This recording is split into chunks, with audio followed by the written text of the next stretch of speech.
आज हम यहाँ देख रहे हैं कि मेरे लेफ्ट एंड राइट में महिला बहनें हैं और मैं मीना टोको, vice president Arunachal Pradesh Congress committee की इन सारी महिला बहनों को रिप्रेजेंट करते हुए आपके प्रेस क्लब में आई हूँ, ताकि कुछ मुद्दा है जो कि अरुणाचल में बहुत ही प्रिवलेंट है, उस मुद्दे को पूरे पब्लिक के सामने बताने के लिए, उजागर करने के लिए यहाँ आई हूँ। यहाँ जितने भी बहनें बैठी हुई हैं, आप देख सकते हैं। सबसे पहले मेरे दाएं और श्रीमती रेवेका पान्यांग मेगू जी, जो डिप्यूटी काउंसिलर है पासीघाट म्युनिसिपल काउंसिल के, और फिर मेरे पीछे और बाएं और बैठी हुई है श्रीमती यालुप नीगांग योमसो जी, फिर इसके बाद श्रीमती पोनुंग रादिंग सारिंग जी, और आखिर में मुमसी दूपक लोलेन जी। आज ये महिलाएं जो पासीघाट म्युनिसिपल कॉरपोरेशन की काउंसिलर है, वो यहाँ क्यों आए हैं आपके प्रेस क्लब में, ये बात जानना बहुत ज़रूरी है पूरे अरुणाचल को। ये यहाँ इसलिए बैठी हुई है ताकि ये सरकार जो भारतीय जनता पार्टी वाली जिसको चला रही है हमारे अरुणाचल प्रदेश में, वो अपने प्रशासन, स्टेक होल्डर्स द्वारा, अर्बन गवर्नेंस द्वारा, लोकल गवर्नेंस द्वारा किस तरह करप्शन करती है, किस तरह प्रशासन को मैनिपुलेट करके जो गवर्नेंस में स्टेक होल्डर्स है उनके अधिकार को, उनके पावर को दबाया जाता है, उनके कार्य करने की जिज्ञासा को किस तरह तोड़ता है, स्पेशली जब वो लीडर, वो रिप्रेजेंटेटिव, वो पार्टिसिपेंट्स महिला होती है। हमारा मुद्दा यहाँ क्या है, सबसे पहले आप ये जानिए। 2022 को पासीघाट म्युनिसिपल काउंसिल का इलेक्शन होती है। वहां मेरी साइड में जो बहनें बैठी हुई है लेफ्ट एंड राइट पर, वो पब्लिक मैंडेट से, अपने वार्ड से इलेक्शन, चुनाव, म्युनिसिपल का चुनाव जीत के आती है। पहले ये बाकायदा भारतीय जनता पार्टी की मेंबरान थे, वो इलेक्शन जीत के आते हैं बाकायदा। तब क्या होता है आपको तो पता है, जो अरुणाचल प्रदेश का म्युनिसिपल एक्ट है उसके अकॉर्डिंग जब इलेक्शन खत्म हो जाता है, काउंसिलर आर इलेक्टेड, 1 महीना के अंदर मीटिंग बुलाना चाहिए। जितने भी इलेक्टेड जो काउंसिलर है उनका मीटिंग बुलाना चाहिए। उस मीटिंग के अंतर्गत आपका स्टैंडिंग काउंसिल कमेटी भी फॉर्म होता है, चीफ काउंसिलर भी फॉर्म होता है, डेप्यूटी काउंसिलर भी फॉर्म होता है। लेकिन उस हिसाब से municipal, Arunachal Pradesh municipal act के हिसाब से वो मीटिंग कॉल नहीं किया गया। अपने मर्जी से भारतीय जनता पार्टी के राजनीतिक दबाव में आके चीफ काउंसिलर का भी चुनाव होता है। अपने मर्जी से उस पे किसी एक जन को नियुक्त किया जाता है, रोल एंड फंक्शन डिसाइड होती है। हमारी महिला बहनें जो आज मेरे साथ यहाँ प्रेस क्लब में बैठी हुई है, वो उस बात का प्रोटेस्ट करती है। करते करते अब साल बीत गए। कहा कि उनकी मांग ये थी कि जो भी हो, जैसा भी हो, सबने पब्लिक का काम करना है। उसका प्रोसेस को, उस प्रोसेस में अकाउंटेबिलिटी होना चाहिए, ट्रांसपेरेंसी होना चाहिए, कैलकुलेटिव वे में ले जाना चाहिए, क्योंकि they are themselves are part of the governance. जब गवर्नेंस के सिस्टम में ही ऐसा घपला होगा तो वो पब्लिक को किस तरह अपना सर्विस रेंडर कर पाएंगे। तो ये सारे लोग जो कि जहां 8 मेंबर है पासीघाट म्युनिसिपल काउंसिल में, 8 मेंबर में 6 जन चीफ जो काउंसिलर है उसको छोड़कर, और एक दूसरा जो काउंसिलर है वार्ड का उसको छोड़कर 6 प्रोटेस्ट करते हैं। लेकिन उनकी सुनवाई कहीं नहीं होती है, ना प्रशासन में, सरकारी प्रशासन में, ना जो म्युनिसिपल ऑफिस है उस पर, और ना ही जो पार्टी से वो बिलोंग करती है उनके जो सीनियर है, जो हेडक्वार्टर है, वहां पर भी उनकी कोई सुनवाई नहीं होती है। नंबर 1, सबसे पहले आपको बता दिया कि कैसे करके चीफ काउंसिलर का इलेक्ट हुआ होना बहुत ही गैर कानूनी से हुआ। फिर नंबर 2, उसके बाद भी कोई मीटिंग कन्वीन नहीं करता कि इन काउंसिलरों का जो इलेक्ट होके आया है मेजर पब्लिक मैंडेट से, उनका रोल क्या है, फंक्शन क्या है, ड्यूटी क्या है, फील्ड में एग्जीक्यूशन क्या है, क्योंकि they are the urban bodies, urban local bodies who are very much responsible for the development of the people dwelling in that particular area, and the development of the area they have taken the responsibility for as a councillor। तो उनका कोई role and function नहीं है, ना fund distribution में उनसे कोई पूछताछ की जाती है, कोई कंसल्टेशन मीटिंग नहीं है, ना इन मेरी काउंसलर बहनों का कोई एम्पावरमेंट मीटिंग नहीं होता है जहां ये बताया जाता है कि आप वहां के एरिया, वहां के डवेलर से कैसे कम्युनिकेशन करोगे, आप कैसे डीलिंग करोगे, आपका रोल क्या होगा, आपका रिस्पॉन्सिबिलिटी क्या होगा, वो मीटिंग नहीं होती है। फिर इसके बाद आप ये देखिए कि एक तो आपका चीफ काउंसिलर का बहुत ही गैर कानूनी तरीके से उनका चुनाव हुआ, नियुक्त हुआ वो अपने पद पर। फिर इन सारी महिला जो बहन काउंसिलर है उनके साथ कोई मीटिंग कन्वीन नहीं की, जो day to day business transaction है, चाहे वो काम का हो या फंड का हो या रेस्पॉन्सिबिलिटी का हो, वो नहीं किया गया। अब ये देखिए कि तीसरा बात क्या है कि जितने भी एम्पावर्ड स्टैंडिंग कमिटी है उनके साथ उनका नियुक्ति कैसा हुआ, उनको कैसे चुना गया, उनका जो कॉन्स्टिट्यूट कैसे किया, उनका गठन कैसे किया, उनका आता पता नहीं है। फिर इसके बाद आप ये देखिए कि इन जितने भी 6 मेंबरान हैं जो पासीघाट म्युनिसिपल काउंसिल है, उनको एकदम से एलियनेट किया गया। आज तक ये बाकायदा दावे के साथ कह सकते हैं कि उनके टेबल पर एक भी उनके एरिया, जो म्युनिसिपल एरिया डिमार्केटेड होता है, उस एरिया के डेवलपमेंट रिलेटेड कोई भी फाइल मूवमेंट नहीं हुआ। That is called consultation process में जो होता है ना, सरकारी फाइल मूवमेंट होता है कि आप इस वार्ड नंबर 8 के काउंसिलर हो तो आपके एरिया में कहाँ नदी नाला, कहाँ वॉल, कहाँ स्कूल का डेवलपमेंट, कहाँ सैनिटेशन प्रोग्राम कराना है, कहाँ एजुकेशन रिलेटेड प्रोग्राम कराना है, कहाँ किस जगह किस क्षेत्र में कैसे करके रेवेन्यू जनरेट करना है, क्लासिफिकेशन होना है उसका, वो कंसल्टेशन के दौरान कुछ भी उस कंसल्टेशन के लिए कोई फाइल मूवमेंट नहीं हुआ। इन 6 महिला जो अभी जो 2 और हैं, 4 मेरे साथ हैं, 2 श्रीमान जी हैं, उन लोगों के टेबल से कभी एक फाइल मूवमेंट नहीं हुआ। उनको टोटली एलियनेट कर दिया। इन सालों में उनका दफ्तर डिफंक्ट रहा, कोई काम नहीं, वहां मक्खी तक नहीं बैठता था।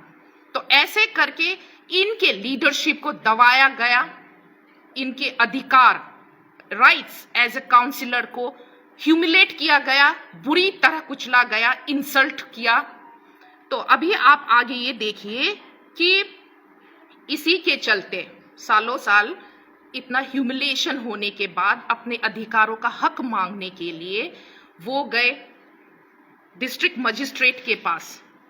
होता है ना एक रिक्विजिशन लेके, अरुणाचल प्रदेश म्युनिसिपल एक्ट के अंतर्गत उन्होंने वकायदा बहुत ही फॉर्मल तरीके से जो 4 महिला बहन है और 2 जो श्रीमान है काउंसिलर जो पासीघाट म्युनिसिपल काउंसिल के, वो गए एक रिक्विजिशन लेकर हमारे डिस्ट्रिक्ट मजिस्ट्रेट के दफ्तर में, जिसको म्युनिसिपल एग्जीक्यूटिव ऑफिसर ने रिसीव किया था।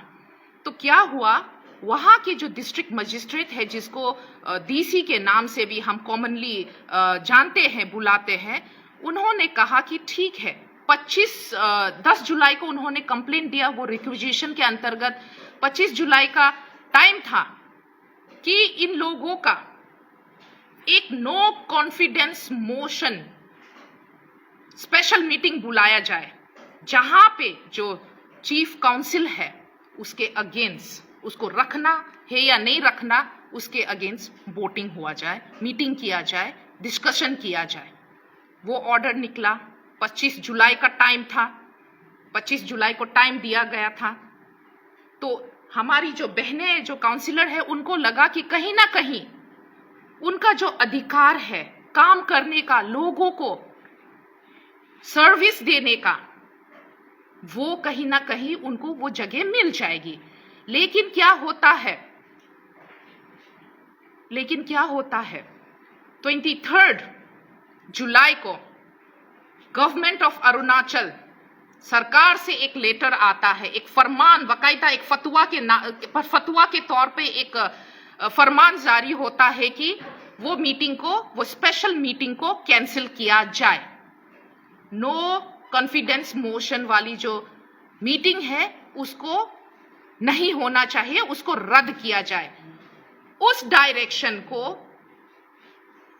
कंसीडर करते हुए वहां के डीसी साहब जो है वो क्या करते हैं कि जो 25 जुलाई को जो मीटिंग बुलाया गया था नो कॉन्फिडेंस मोशन का, जहां पे हमारी जो महिलाएं बहन है, जो काउंसिलर है, वो अपना ग्रीवांसेस रख सके, उसको कैंसिल कर दिया जाता है।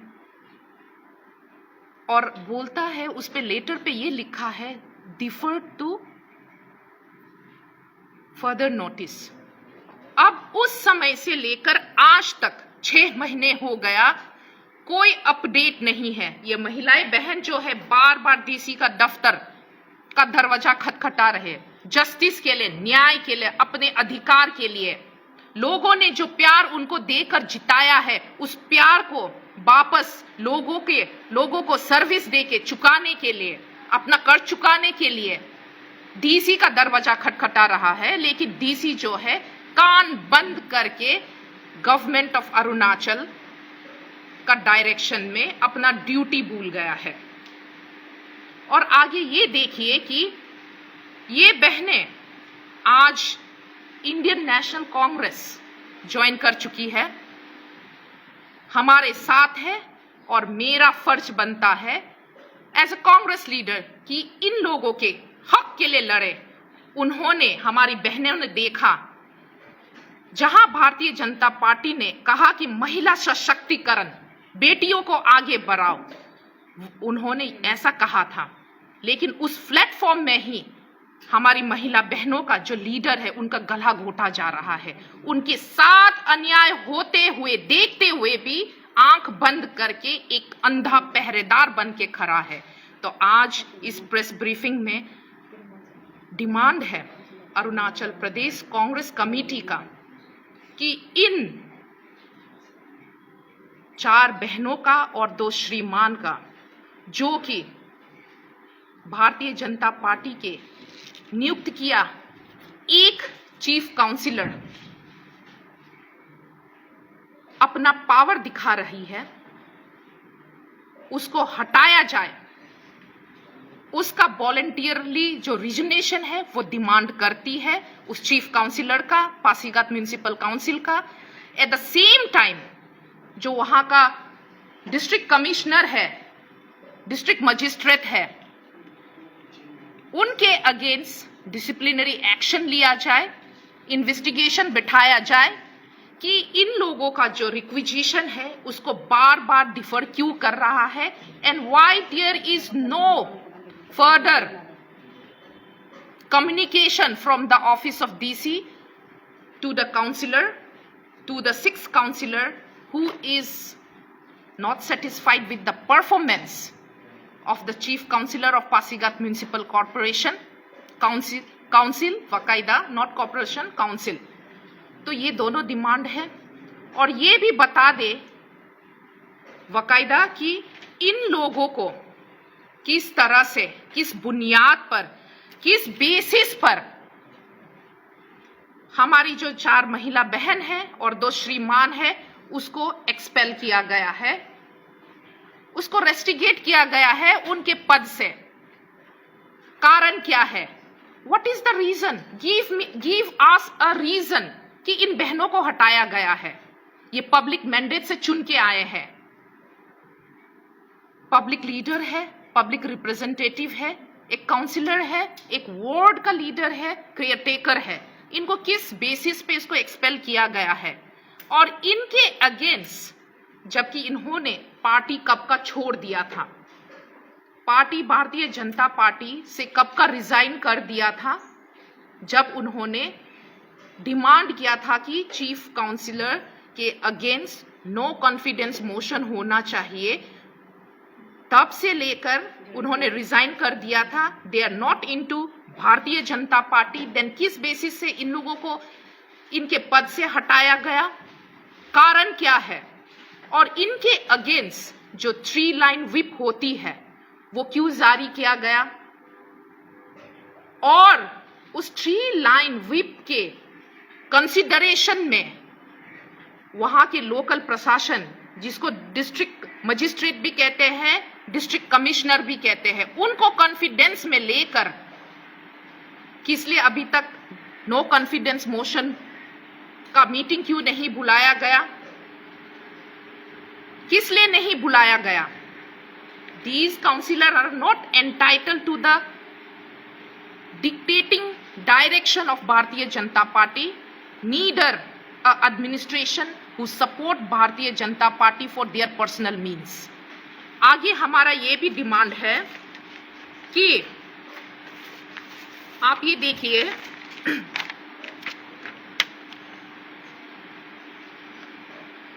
जब ऐसी चीजें चलती हैं, ऐसा नाइंसाफी होती है, महिलाओं को दबाया जाता है, महिलाएं के लीडरशिप को कुचला जाता है, तो ये बराबर डेमोक्रेसी को मारना है।